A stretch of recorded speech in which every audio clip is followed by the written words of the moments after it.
Debt consolidation loans are on the increase. Let's have a look. Hello everyone, Florian Heise here with my stein of coffee. I hope you're all having a good, relaxing Sunday. I thought we'd have a look at this article that was published on news.com.au discussing Aussie consumers rushing to consolidate their debts.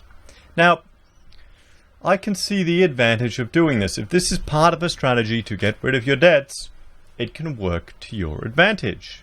It definitely can. But the problem is, people will rush, consolidate all their debts, maybe on their house or maybe take a personal loan, but then they won't get rid of the method they're using to gather those debts, perhaps Afterpay, perhaps credit cards. And then they will potentially fall right back into the same trap. Now, before we go through this, guys, in the comments, why don't you share some success stories you've had of wiping away debt? Maybe the strategies that you used. Did you use a consolidation loan? Or did you use the snowball method or the avalanche method? What did you do? Encourage some people who are probably reeling from maybe a little bit of overspending in the Christmas period and are getting hit now with this. So let's have a look at what news.com is telling us about it. So debts from the festive season are forcing many Aussies to consolidate loans. But they must understand the tips and traps. Debt consolidation loans are surging as cash-strapped consumers struggle to manage their Christmas credit hangovers. So what is that telling us, guys? Yesterday we looked at a piece about Aussies struggling to make ends meet. Afterpay is becoming more and more popular, and in some regards I'd suggest it's even a better option than a credit card, particularly because it allows people to manage, or they will limit and restrict how much debt you get into. Where credit cards will just keep growing. But you shouldn't be, the type of things that people are using them for, it's a little worrying, guys. Marketplace lender Society One said January and February always see a spike in personal loans, and its January figures were a record for the month. Whoa. What? Am I the only one that's concerned with that? When we're reading more and more about just the troubles in the economy, lack of, consumer spending. December spending's down, but they're getting records in consolidation loans. Up to 60% of its personal loans are for debt consolidation. So as this people are, maybe they've got more free money now, because of the cash rate has dropped down. Here, let's play look at a positive spin. Cash rate is down, people have more free money, so they're using this as an advantage to consolidate all their debts because previously they wouldn't have been able to apply for a loan. Maybe that's it. That's a positive spin on it. I'm trying to see the good side on it. The Reserve Bank of Australia data shows personal loans climbed more than 12% last year to 167 billion. And borrowers are being urged to examine their options. $167 billion. Society One CEO Mark Jones said it was good to see more people trying to take control of their finances by consolidating debt at a lower interest rate. Well, now's probably the time to take advantage of the lower interest rates. Debt consolidation is particularly popular early in the year when people have made resolutions to get rid of their debt, have school fees arise, or have simply found they may have overspent with the excitement of the holidays. Well, that is a good New Year's resolution, is to get rid of your debt. Definitely. I encourage everyone to aim to do that, but the problem is they kind of want you to spend, don't they? They want you to borrow. They want everyone's houses to go up, so you upgrade to a new house and go on a rampant shopping frenzy. It's important to read the fine print and check for extra monthly fees or early repayment fees, which can undermine savings. Accounting firm RBK advisor Advisory Director Shelley Davids works daily with clients struggling with debt, and she has personally battled Christmas credit card stress in the past. I was definitely in the category in my mid-20s, spending on my credit cards as though the debt would just somehow pay for itself, she said. Now that I'm pushing 40, I definitely know better. Yes, well, I'm sure a lot of us have learned as we've gotten older. The credit card trap is an absolute vicious cycle. Paying fees and high interest rates across multiple cards is not just enormously financially damaging to many Australians, but it is also mentally damaging too.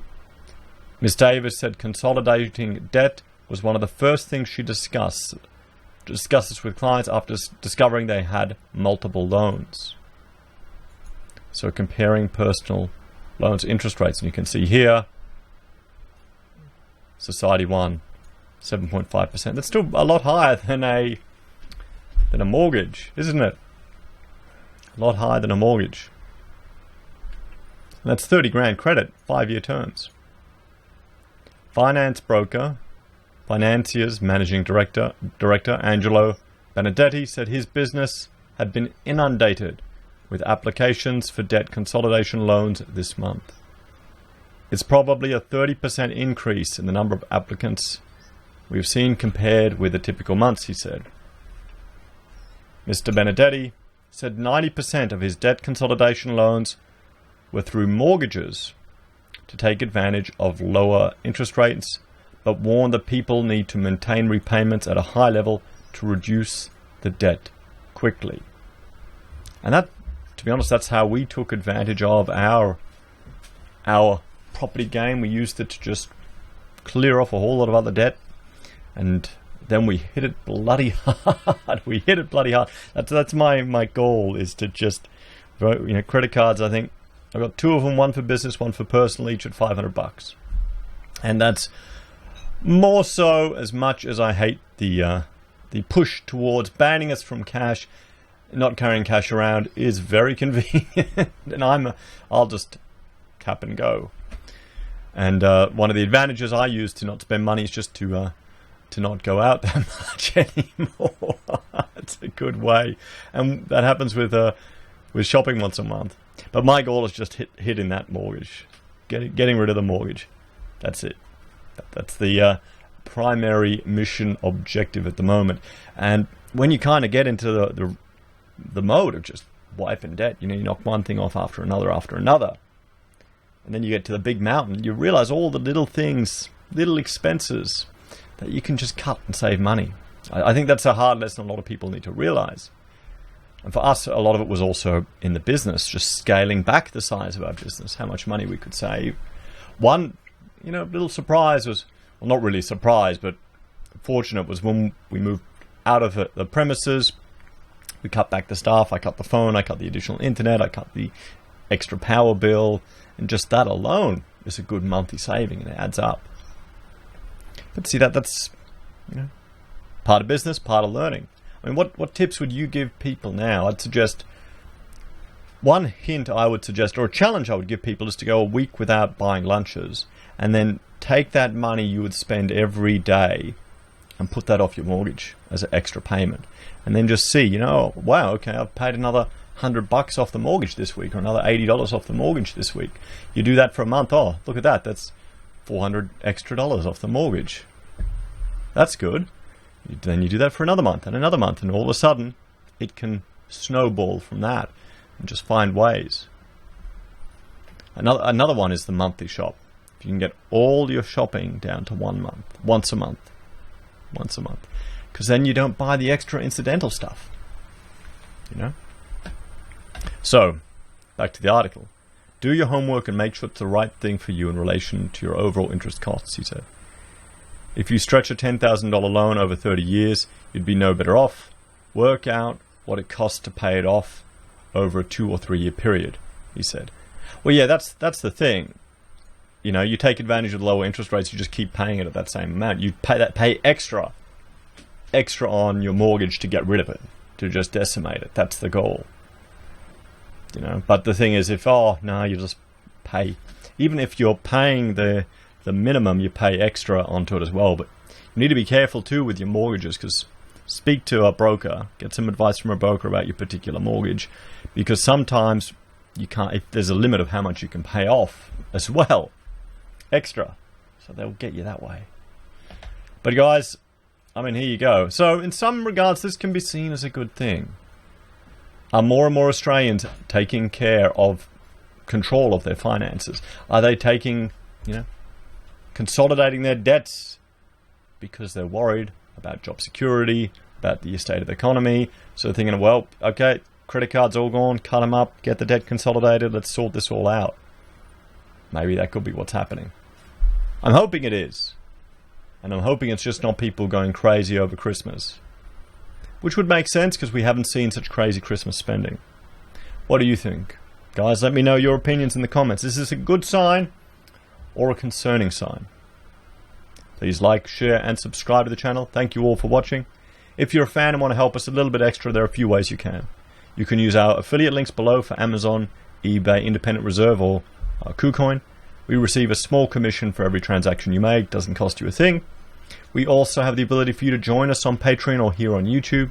We sell merch on the HeiseSays website. And finally, we've got PayPal where you can contribute that way. Thank you all very much, everyone. Have a great day. And I will talk to you next time. Bye for now.